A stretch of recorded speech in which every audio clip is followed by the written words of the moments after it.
Chief right.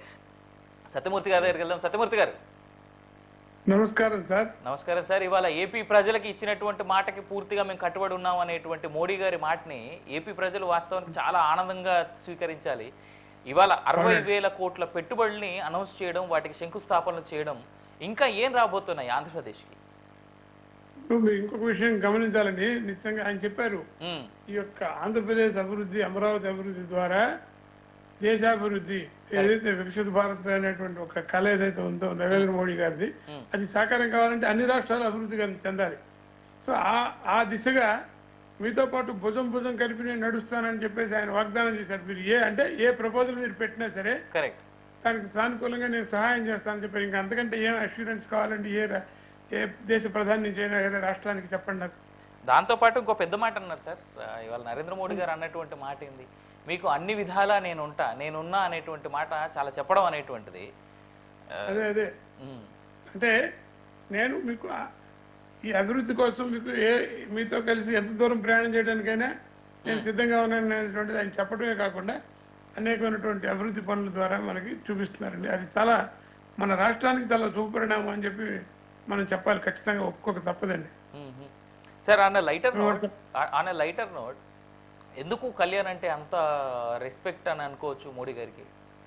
అంటే ఇక్కడ నేను కళ్యాణ్ని మరీ స్పెసిఫైడ్ గా చెప్పడానికి ఆయన యాక్చువల్ గా మీరు స్టేజ్ మీద చూస్తే పిలిచి ఏదో చేతిలో పెట్టారు, ఏదో చిన్న చాక్లెట్. అంటే ఇవన్నీ పోయి ప్రతి ఒక్కరి మనసులో అది ఏంటి, అసలు ఏమి ఇచ్చాడు మోడీ గారికి పవన్ కళ్యాణ్కి మోడీ గారు ఏమి ఇచ్చారు అనేటువంటిది ఆసక్తిగా మారిందండి. అది అంతే. తెలీదు. సభ మొత్తంలో కూడా చాక్లెట్ హైలైట్ అయింది తప్ప మిగిలిన అన్ని అంశాలు అందరు మర్చిపోయారు సార్ వాస్తవానికి. అదే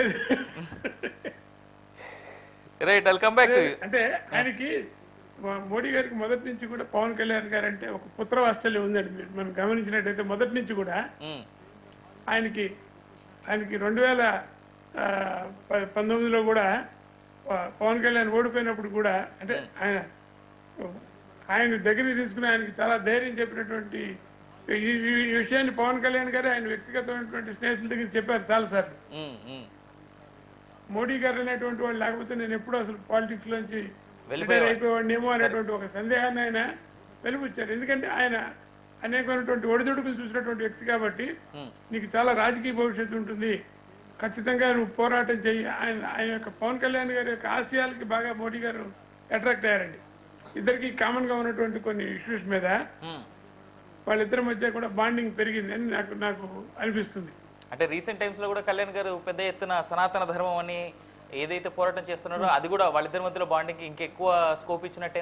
ఇప్పుడు మోడీ గారి గురించి ఒక వ్యక్తిగతమైనటువంటి విషయం చెప్పారు ఇవాళ పవన్ కళ్యాణ్ గారు.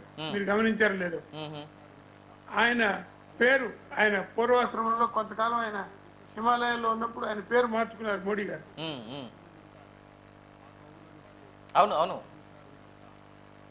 అంటే ఆ విషయాన్ని కూడా అటువంటి వ్యక్తిగత విషయాలు కూడా పవన్ కళ్యాణ్ గారితో మోడీ గారు కొంచెం నేనైతే ఫస్ట్ టైం వింటున్నాను బీజేపీలో ఇన్ని సంవత్సరాల నుంచి ఉండి కూడా మోడీ గారి పేరు అది అని ఆ మీద వస్తుందండి. నేను మళ్ళీ చూడాలి. అది వాస్తవానికి ఎవరికి గుర్తులేనటువంటి పేరు, అది ఎవరికి తెలియనటువంటి పేరు. అది ఆ పేరు దాని అర్థం కూడా చెప్పారు ఆయన. అంటే ఆవాసం లేనటువంటి వ్యక్తి, అంటే స్థిర నివాసం లేనటువంటి వ్యక్తి అని చెప్తూ అంటే ఆయన వ్యక్తిగత విషయాలు కూడా మోడీ గారు ఆయనతో పంచుకున్నారంటే ఆ రకమైనటువంటి బంధం వాళ్ళిద్దరి మధ్య ఉందండి.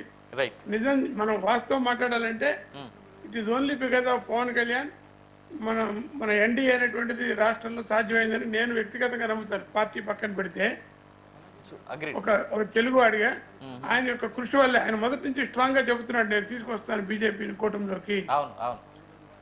అలా మోడీ గారిని చంద్రబాబు గారిని కూడా ఒప్పించి ఆయన ఒక నమ్మకాన్ని క్రియేట్ చేసి ఆ నమ్మకం వల్లే ఆయన కూడా కొంత త్యాగం చేసి కూడా మనం అది ఒప్పుకోవాలి ఖచ్చితంగా.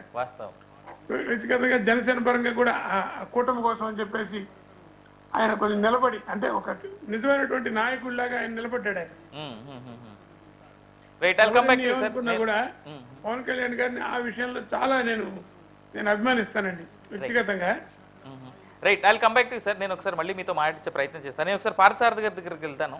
పార్థసారథి గారు, ఈ రోజు నమస్కారం సార్. ఇవాళ పూర్తి సభ